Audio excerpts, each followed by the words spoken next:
जाति न पूछो साधु की पूछ लीजिए ज्ञान बोल करो तलवार का पड़ा रहना दो म्यान। చూడండి చాలా చోట్ల మరి మన భారతదేశంలో చూస్తే అన్ని మతాల వాళ్ళు అన్ని జాతుల వాళ్ళు అన్ని కులాల వాళ్ళు ఉంటారు. కానీ మరి అందరం కూడా ఒక్కటే, అందరం సమానమే అనేది చెప్తుందన్నమాట ఈ దోహే.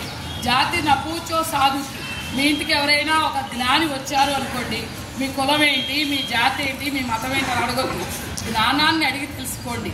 ఎలా అంటే ఒక కత్తిని కొనడానికి వెళ్ళినప్పుడు కత్తి పొదుపు చూస్తాం కానీ పైన అట్ట బాగుందని కొనం కదా, పైన అట్ట బాగుందని కొనుక్కుంటామా? అలాగే కత్తి పొదుపు చూసుకుంటాం. అలాగే మన ఇంటికి ఎవరు వచ్చినా కానీ వాళ్ళ కులం ఏంటి, వాళ్ళ మతం ఏంటి అడగొద్దు, వాళ్ళలో ఉన్న జ్ఞానాన్ని అడిగి తెలుసుకోవాలి. ఇక్కడ మన ఇల్లు అంటే మన స్కూల్ కూడా, ఏదైనా కానీ అర్థమైందా? గుర్తుపెట్టుకుంటారా ఈ దోహేని?